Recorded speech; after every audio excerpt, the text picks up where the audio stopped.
bisa menjadi salah satu penggeraknya atau tangan kanannya bos. Udah sukses atau apa, kadang-kadang yang kita dapatkan itu kita pikir diri kita sendiri. Iya. Sih, dan 25.000 dirham. Iya. Dendanya. Dendanya. Wih, kalau diuangkan Indonesia berapa ya? Sekitar ya 90 juta lah. 90 juta bro sis.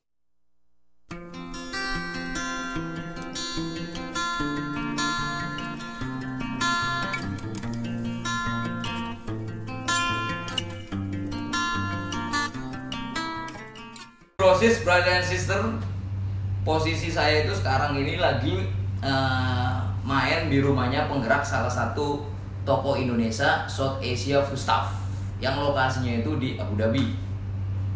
Dan ini adalah rumahnya sekalian dengan tempat kerjanya juga.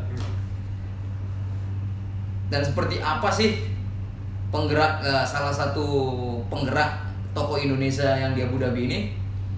Yuk kita kenalan sama orangnya ya. Siapa namanya dan dari mana asalnya, terus bagaimana sih bisa menjadi penggerak salah satu toko Indonesia pertama di United Arab Emirates. Jadi buat brosis, brother and sister, tonton terus dan ikuti terus video ini sampai habis. Oke, brosis, brother and sister. Sekarang saya mau mencoba menanyakan langsung sama salah satu penggerak toko Indonesia itu. Apa kabar bos? Baik, sehat, alhamdulillah. Saya manggil dia karena dia nggak suka dipanggil bos, jadi saya panggil dia Brother Ahmad. Lebih oke, Brother Ahmad. Nama asli?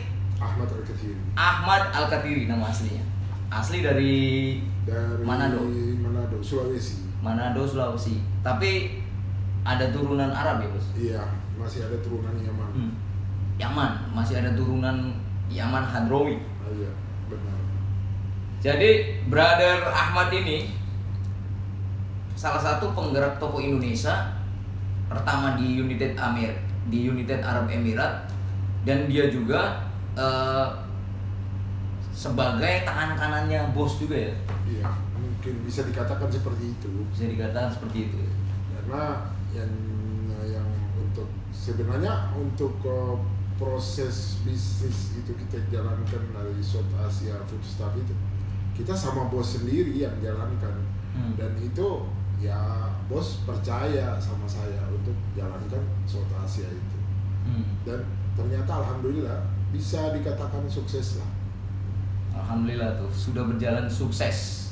Dan buat brosis, brother and sister, mungkin kepengen tahu juga ya, kayak saya juga, saya masih pekerja juga di United Arab Emirates ini. Mungkin ada salah satu motivasi dari salah satu penggerak toko Indonesia ini, yaitu Brother Ahmad Al-Katiri. Itu gimana sih cara tipsnya itu loh supaya bisa menjadi salah satu penggerak? Apakah harus punya duit? Apakah dulu enggak juga. Wah, ini tanpa duit nih brosis. Keren nih, keren. Ini enggak ya, yang kita cerita ini bahwa toko ini udah jalan. Dan saya masuk itu toko itu udah jalan. Sudah jalan. Iya. Saya masuk tahun 2012. Oke. 2012 saya masuk bergabung maksudnya join dengan South Asia Food Staff. Dan kondisi bisnis itu masih biasa-biasa aja. Sesudah saya masuk ke join dengan South Asia, yang saya lihat lebih berkembang gitu. Karena apa? Ya ide-ide saya maksudnya gimana supaya usaha ini bisa lebih maju gitu.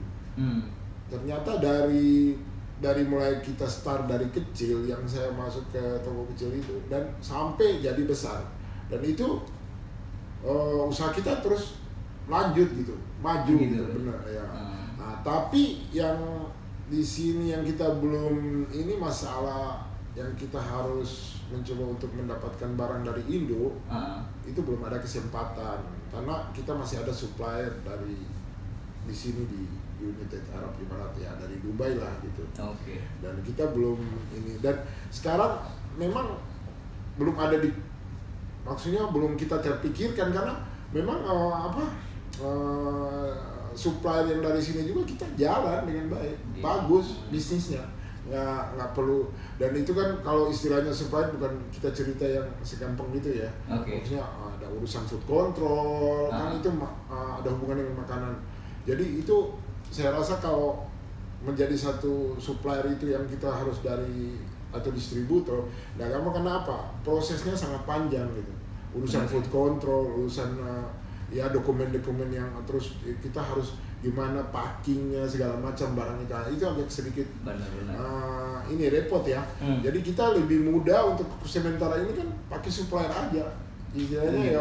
Ya pokoknya tinggal jual aja, tinggal negosiasi sama si supplier berapa yang kita harus beli, ya oke gitu aja, udah bisa jalan lah. Dan alhamdulillah kita mengalami keuntungan, alhamdulillah.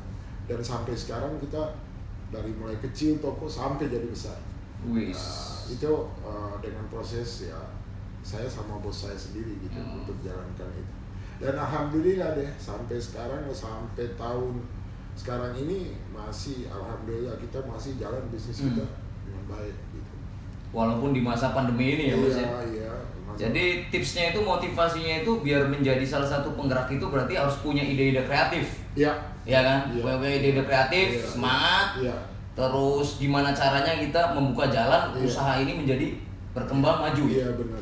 Jadi begitu proses brother and sister. Jadi buat brother and sister itu jangan berpikir bahwa orang itu kita sebagai pekerja kita nggak bakalan bisa menjadi bagian dari usaha itu. Enggak.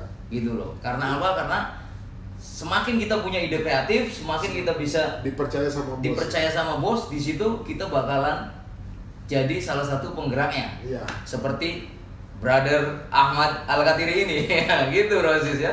Jadi jangan putus asa ya. Iya, ya kita harus maju terus. Karena proses istilahnya gimana ya? Kalau kita bilang kita untuk mau maju, kita jangan pesimis dengan keadaan atau kompetitor yang ada gitu. Karena kalau kita udah begitu, ya susah ya. Gimana ya? Kalau kita udah pesimis seperti itu, nggak bakalan kita jalan lah, nggak bakalan maju lah. Gitu ya. Jadi istilahnya kita harus percaya diri bahwa hanya Allah yang bisa ini. Sip.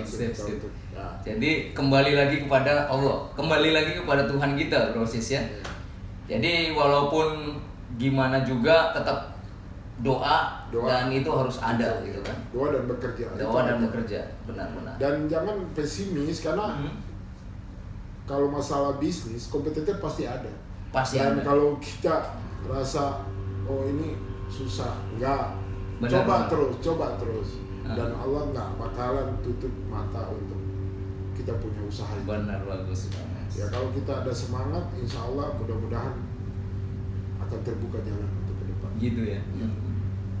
Jadi begitu Brosis, sedikit motivasi gimana tipsnya supaya kita bekerja di salah satu perusahaan ataupun di salah satu toko ataupun di restoran gitu kan, dan kita bisa menjadi salah satu penggeraknya atau tangan kanannya bos. Jadi caranya begitu Brosis ya. Dan mungkin brother and sister agak kepengen tahu juga atau mungkin penasaran gitu kan ya, bosnya itu aslinya siapa sih toko Indonesia di Abu Dhabi itu kan. Kita tanya langsung kepada Brother Ahmad Al-Katiri ini. Itu bos yang paling pertama itu namanya siapa bos? Abud Salim Al-Amri. Abud Salim Al-Amri. Nah, jadi itu adalah bos utamanya, Abud Salim Al-Amri. Dan dia yang pertama-tama menjalankan usaha foodstuff buat Indonesia. Wih, dia orang pertama berarti ya. Dan dari tahun 91 itu yang saya tahu itu belum ada toko Indonesia itu di seluruh Imarat. Wih. Baru pertama-tama. Dan dia memang udah menjalankan, dan dia mencoba-coba untuk maju ke depan dengan seperti agent untuk Indomie. Dia pernah mencoba menjadi supplier atau distributor. Tapi memang ya seperti yang saya bilang tadi ya, kalahnya gitu. Kadang-kadang ya tergantung orangnya ya. Kalau memang semangat kerja, pasti akan dapat. Tapi karena ya begitu, dengan santai, tidak begitu ini ya. Dan alhamdulillah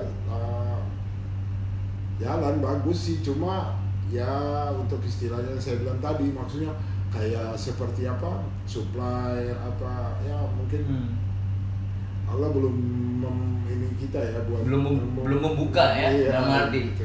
Jadi intinya kepengennya Brother Ahmad ini kepengen toko Indonesia yang sekarang dia lagi dijalani ini kepengen menjadi salah satu supplier ya. Iya. Ataupun distributor. Kalau bisa distributor. Iya, iya. Untuk seluruh toko-toko Indonesia di United Arab Emirates ini. Tapi sayangnya belum ada jalan dari Allah, dari Tuhan Yang Maha Esa. Iya. Makanya tapi tetap Brother Ahmad ini dengan bosnya kita optimis tetap terus. optimis dan tetap semangat Iya. proses. Jadi jangan ibaratnya kalau kita sudah punya angan-angan, punya keinginan ataupun punya tujuan terus belum tercapai, kadang-kadang wah udahlah males gitu kan. Itu salah itu ya bos. Iya. Salah banget. Kita harus percaya diri kita bahwa kita akan sukses gitu. Ya, itulah kira-kira kalau pendapat saya ya. Iya. Karena kalau mau lihat kerja ini kita capek. Bener. Tapi kok kadang-kadang nggak ada hasil. Iya. Nah, itu yang menjadi kita pesimis dalam masalah bisnis. Tapi kalau kita jalankan terus, dobrak terus, insya Allah Pasti bisa kan. Karena nggak ada yang nggak bisa. Bener. Semua itu tergantung kita diri masing-masing. Kalau kita udah bilang, wah ini nggak bisa, nah udah nggak bisa. Bener. Tapi kalau kita bilang bisa, insya Allah kan bisa. Iya. Nggak ada yang susah kok. Tergantung dari diri kita sendiri. Tapi kalau kita udah pesimis, ya kadang-kadang gangguan lingkungan. Kalau lingkungan itu mendukung, ya kita maju terus. Tapi ya begitulah. Mungkin tapi ini toko Indonesia yang sekarang ini bener-bener jatuh baunya, bener-bener banyak banget. Ya. Udah bukan ini lagi ya. Itu udah menjadi ini kita udah normal lah istilahnya, jatuh bangun darah-darahnya gitu sampai mendarah udah pokoknya udah gimana ya, nggak bisa dibilang lagi, udah sering kalau masalah itu, masalah problem-problem yang kita dapatin seperti dari food control, dari ini seperti sampai bos saya pernah sidang gitu loh. Masalah kesalahan denda itu ya? Iya, kesalahan yang nggak ada istilahnya, katanya menurut dari food control nggak ada izin, nggak ada ini. Ya begitulah kira-kira, dan sampai sidang masalah tempe. Masalah tempe doang gitu berarti. Sampai sidang itu. Sampai sidang gitu ya. Sidang 25.000 dirham. Iya. Dendanya. Wih, kalau diuangkan Indonesia berapa ya? Sekitar ya 90 juta lah. 90 juta brosis, itu cuma gara-gara masalah tempe nggak ada izin ya? Iya. Jadi brosis, brother and sister. Dan itu sidang. Oh sidangnya sampai sidang? Iya, bukan kalau di sini peraturan nggak bisa kita ini ya. Nggak dinego-nego lagi ya, nggak bisa. Itu, walaupun ibaratnya masih ada darah keturunan. Iya, dan Yemen, itu kan ya? kalau kita pikir kan masalah tempe. Sekecil itu sampai disidangkan. Tapi kan itu peraturan susah. Dan itu kan bukan langsung gitu. Ada warning. Benar. Kita kadang-kadang lalai gitu. Masih bisa kita jual. Ini yang saya bilang tadi kan. Kalau kita bisnis tuh begitu. Kadang-kadang kalau udah ini food control udah mulai kasih warning, waduh, gawat nih kita begini. Udah jangan dipikirkan, jalanin aja terus dulu. Kalau kita udah kena batu, oh ya memang nggak bisa gitu. Kadang-kadang sampai sidang kan, waduh, kok jadi begini ya urusannya gitu. Kok sidang bos saya tuh gitu loh. Bos saya yang sidang ya. Gitu. Jadi begitu brosis ya. Jadi ini walaupun masalah tempe, kalau di United Arab Emirates itu jualan itu harus ada izin. Jadi walaupun masalah sekecil apapun itu larinya nyampe sidang. Dan dendanya itu nggak main-main brosis. 90 juta ya. 90 juta loh uang Indonesianya, atau uang dirhamnya itu 25.000 gitu loh. Dan ini brosis obrolan santai ya.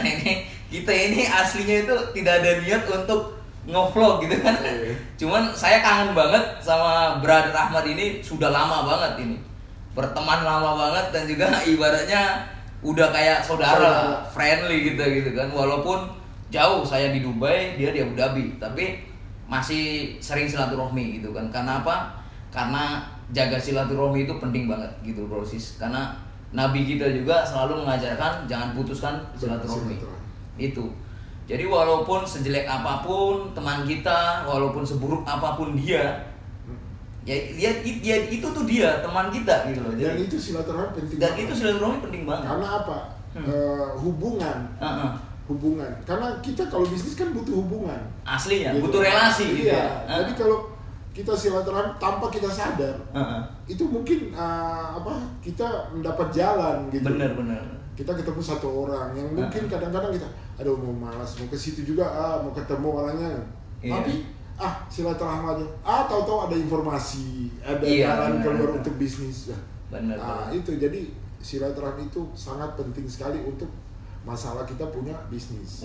Gitu loh. Dan banyak keuntungan silaturahmi itu banyak. Dan banget, itu ya. memang dari zaman dari Rasul udah memang kita harus silaturahmi itu. Tetap jaga silaturahmi karena di silaturahmi itu banyak keuntungannya, Bro Sis. Iya. Untungnya banyak banget, kayak yang suka pembisnis kayak Brother Ahmad ini bisa silaturahmi, saya bisa silaturahmi sama dia, mungkin saya bisa memetik sedikit ibaratnya pengetahuan tentang gimana menjadi salah satu penggeraknya toko Indonesia gitu kan. Dan juga selain itu juga bisa mendekatkan pertemanan gitu kan. Terus ada peluang-peluang lainnya seperti mungkin ada info-info tentang masalah kerjaan ya kan, Bro. Terus ada masalah tentang mungkin teman-teman yang dulu yang belum pernah ketemu, jadi kan bisa ketemu juga gitu. Karena silaturahmi ini benar-benar banyak keuntungannya. Jadi buat Bro Sis, brother and sister, sesama teman kita selalu sering jaga silaturahmi, apalagi dengan keluarga. Iya. Ya nggak? Itu silaturahmi sangat luas ya. Iya. Keluarga tuh udah harus. Itu Harus, penting. bener penting. Tapi silaturahmi dengan teman-teman juga harus ya. Maksudnya untuk informasi. Iya, benar. Gitu. Nah gitu. Jadi kadang-kadang kalau sama teman tuh kadang-kadang ada kita masalah pribadi ya atau apa. Coba dihilangkan masalah-masalah seperti itu karena teman itu penting banget. Bener. Karena informasi lancar ini segala macam. Tapi kalau kita udah timbul rasa dendam ini karena dia ini, jangan.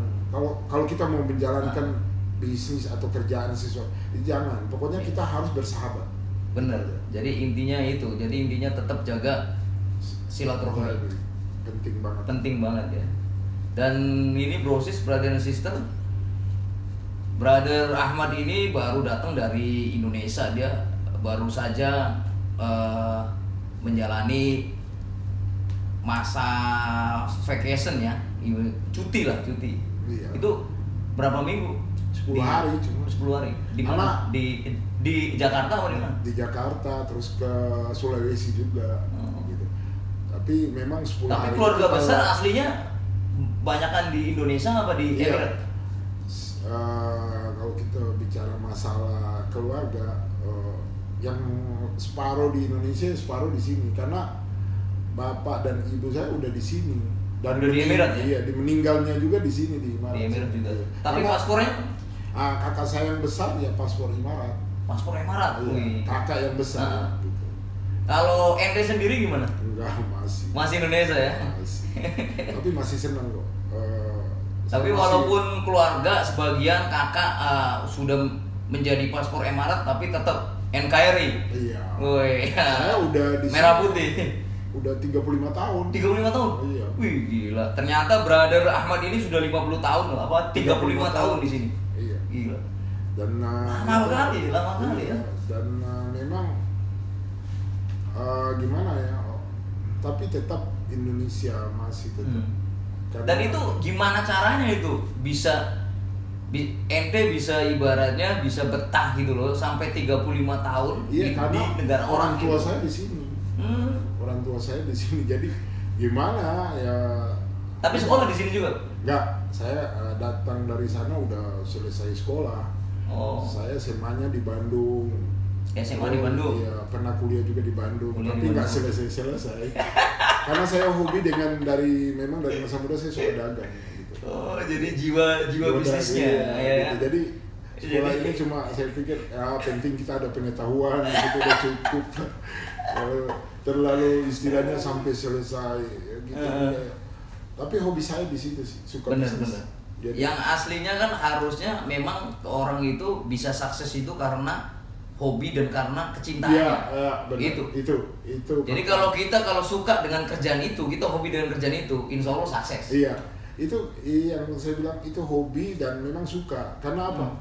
Kalau orang yang ikut-ikutan seperti mau bisnis tapi kalau dia nggak suka, yang itu saya cerita tadi pesimis, iya, terus baru datang benturan dikit terus ini udah percuma gitu kan. Dan kebanyakan orang kalau yang tidak hobi, yang tidak suka dengan apa yang dia jalankan, itu biasanya sudah berpikir keuntungan.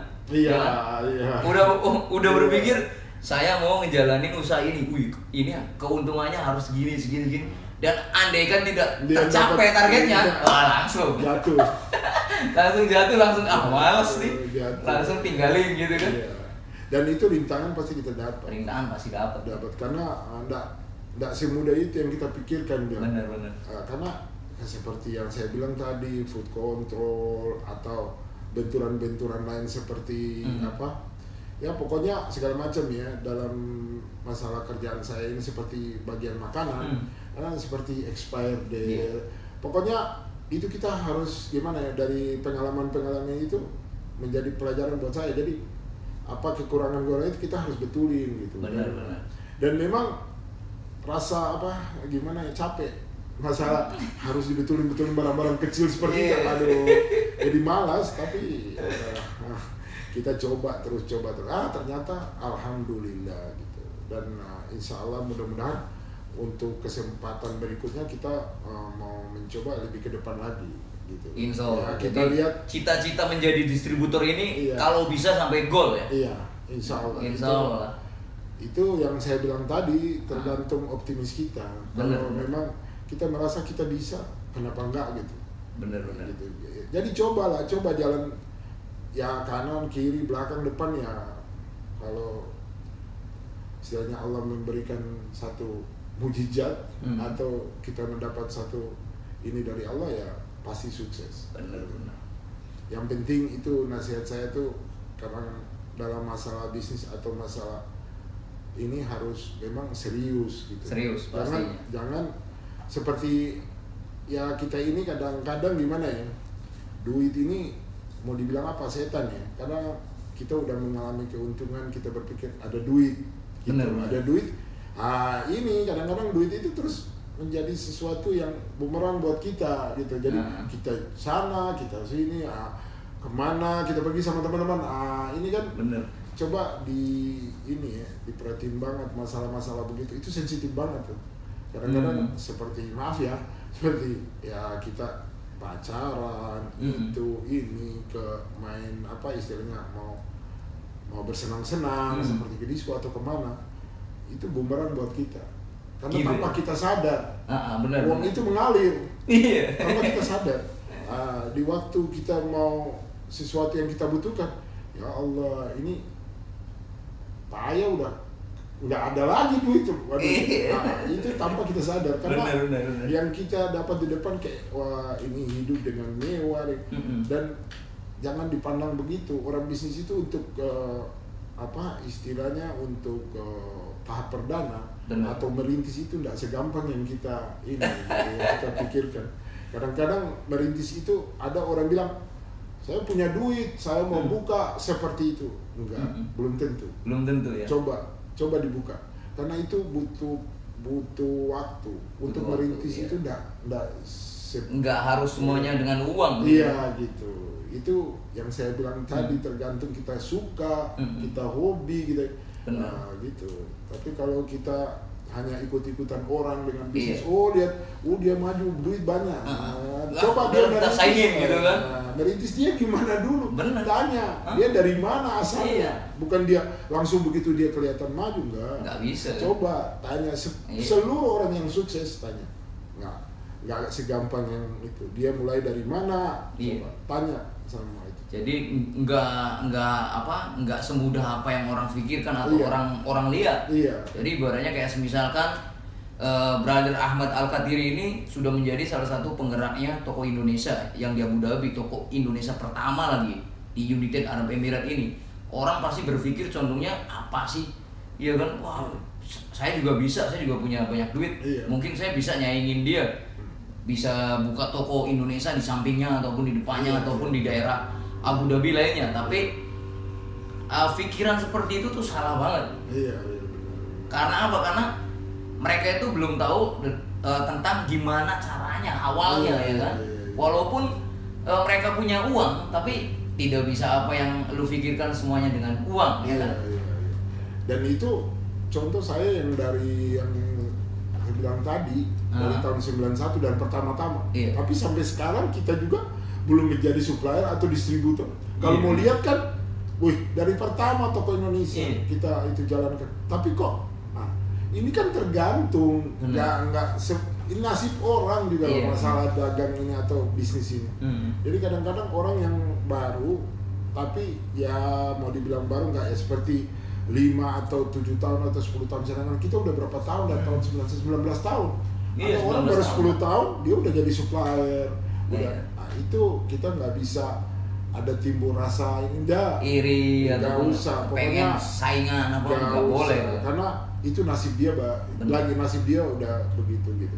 Jadi kita jalankan sesuai dengan kita punya kuadrat aja dari Allah, gitu aja.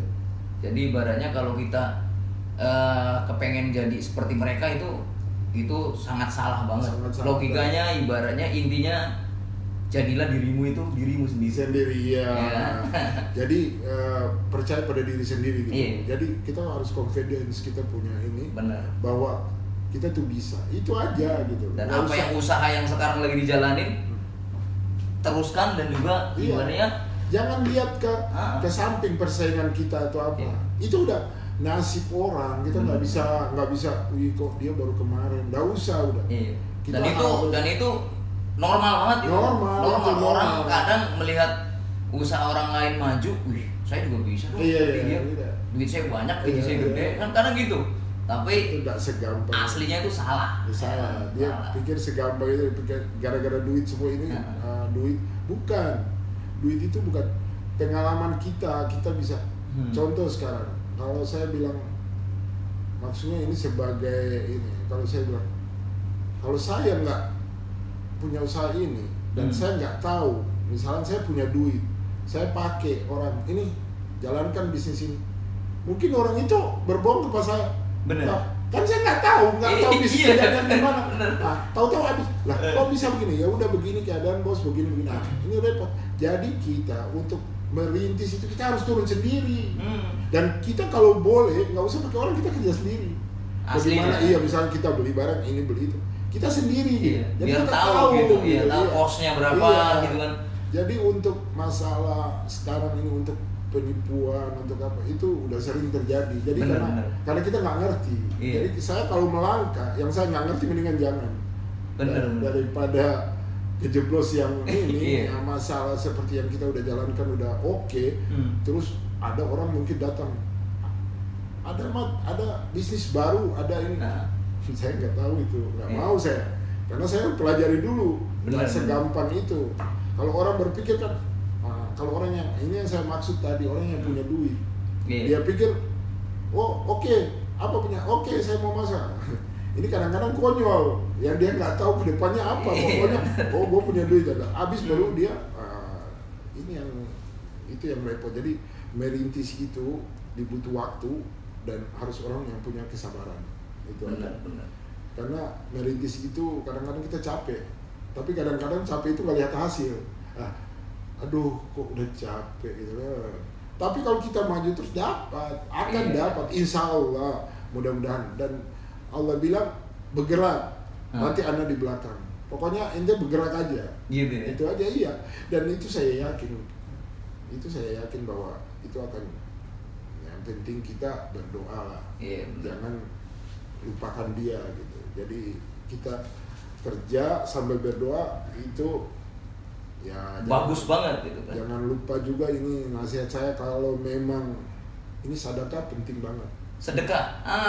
Ini nih proses brother and sister. Itu jadi sedekah itu bener-bener penting banget. Penting banget. Penting banget dalam masalah kita berbisnis. Karena kalau kita udah sukses atau apa, kadang-kadang yang kita dapatkan itu kita pikir diri kita sendiri, Iya. bahwa kita yang cari, Iya. padahal kita nggak tahu yang dari atas yang memberikan Bener. itu, dan dari atas cuma minta itu. Ya Iya. kita bersedekah, jangan lupa yang saya memberikan kamu bukan buat kamu semua. Iya. Pikirkan yang lain. Bener. Jadi ada sebagian buat orang-orang yang membutuhkan. Iya gitu. Jadi harus berpikir. Coba lakukan itu dan itu akan sukses. Insya Allah, Percaya. ya. Karena itu adalah protection buat bisnis kita.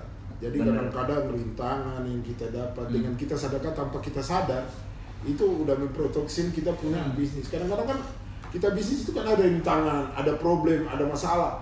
Itu memproteksi kita. Dan juga ada zakat juga ya, zakat penghasilan kalau dari zakat usaha. iya, itu udah wajib ya. Wajib. Itu udah wajib. Tapi kalau sedekah kan istilahnya dari kita. Tapi sedekah itu banyak istilahnya kita berteman, Bener. kita nggak saling mencela. Bener. Itu udah termasuk sedekah.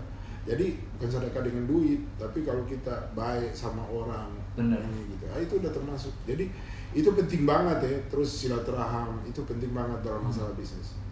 Itu kalau kita jalankan benar-benar ini full dalam arti maksud sedekah, silaturahim, nggak bakalan. Insya Allah nggak bakalan Percaya, tumbang usaha ya. Tumbang. Iya. Itu saya percaya. Dan jangan merasa bahwa, waduh saya cari ini kok udah duit udah ada, kenapa saya harus bagi orang? Kenapa? Jangan kita itu, jangan pikirkan Iya. itu.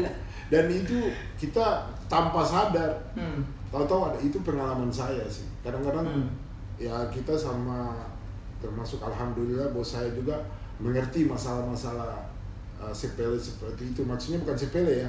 Jadi bos saya itu yang mendukung saya masalah itu bos saya gitu. Seperti melihat orang yang lain. Benar. Kadang-kadang begitu ya. Dia mau ngeluarin duit untuk seseorang, saya udah protes karena saya yang kerja gitu. Iya. Dan saya, loh kok ente buat apa gitu?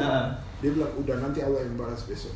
Kok jawabnya septikan, tapi ternyata memang bukan benar. masalah besok atau lusa, ternyata yang kita ada sesuatu yang kita dapat istilahnya masalah problem misalnya pembayaran supplier atau apa yang kita udah kebayang, waduh ini enggak nanti kita mau bayar supplier tapi ternyata waktu mau bayar supplier lebih uangnya lah bingung ini kan. Ternyata memang itu penting tanpa kita sadar dan memang Allah bikin kita tanpa sadar, karena kalau kita tahu berarti kita akan semua udah ini gitu udah pokoknya Allah pasti kasih kan. Allah suruh bergerak nanti anak kasih gitu aja. Gitu ya, alhamdulillah lah. Mudah-mudahan nasihat saya itu berlaku untuk semua orang. Istilahnya ya gitulah. Kalau kita mau sukses jangan lupa itu sedekah sama silaturahmi. Sedekah sama silaturahmi dan juga zakat penghasilan, zakat usaha. Itu udah wajib. Itu wajib banget. Itu nggak bisa. Itu kita harus Wajib hitung dari banget. penghasilan pemasukan kita. Itu harus. Itu. Jadi begitu bro, sis, brother and sister. Ini sedikit motivasi ataupun obrolan santai dengan salah satu penggeraknya toko Indonesia pertama di United Arab Emirates. Oke, bro, sis, brother and sister, salam hormat dan salam sukses dari saya dan brother Ahmad Al-Katiri. Oke.